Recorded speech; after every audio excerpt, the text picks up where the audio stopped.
राष्ट्रपति के सामने एक औपचारिक कार्यक्रम में जिस तरह से वो भाषण की डिलीवरी कर रहे हैं, ऐसा लग रहा है कि अपने घर में बैठ के भूजा खाते हुए बात कर रहे हैं लोगों से। नीतीश कुमार का तकिया कलाम, अरे इसको कुछ आता है? अरे भाई, किसी को कुछ नहीं आता है, आपको तो आता है। आप इस राज्य के मुखिया हैं, आप कृपा करके इसको सुधारिए। नीतीश जी की उम्र हो गई है और अगर नीतीश कुमार के वक्तव्यों को, पब्लिक वक्तव्यों को आप नजदीक से करीब से देखेंगे तो आप पाएंगे कि वो आदमी बोलना शुरू करते हैं, कुछ बोल जाते हैं कुछ और। अब कहीं ना कहीं वो उम्र का असर दिख रहा है।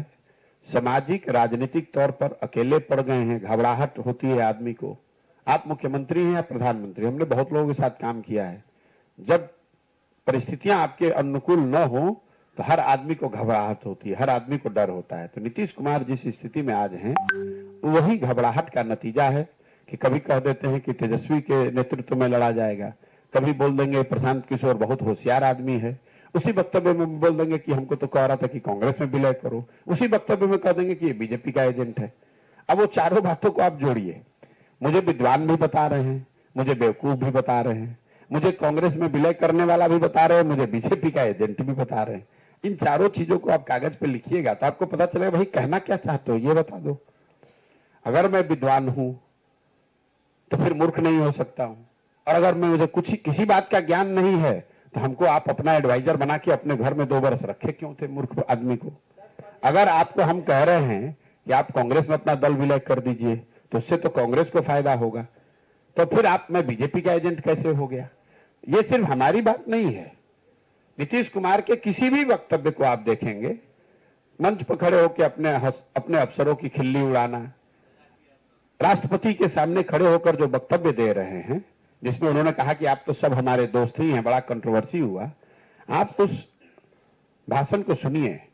राष्ट्रपति के सामने एक औपचारिक कार्यक्रम में जिस तरह से वो भाषण की डिलीवरी कर रहे हैं, ऐसा लग रहा है कि अपने घर में बैठ के भूजा खाते हुए बात कर रहे हैं लोगों से।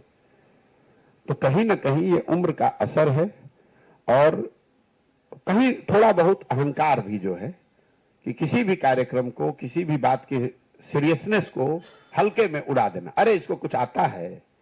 नीतीश कुमार का तकिया कलाम, अरे इसको कुछ आता है? अरे भाई, किसी को कुछ नहीं आता है, आपको तो आता है। आप इस राज्य के मुखिया हैं, आप कृपा करके इसको सुधारिए। अगर आप ही को सब आता है तो फिर बिहार देश में सबसे पिछड़ा और गरीब क्यों है, ये बता दो।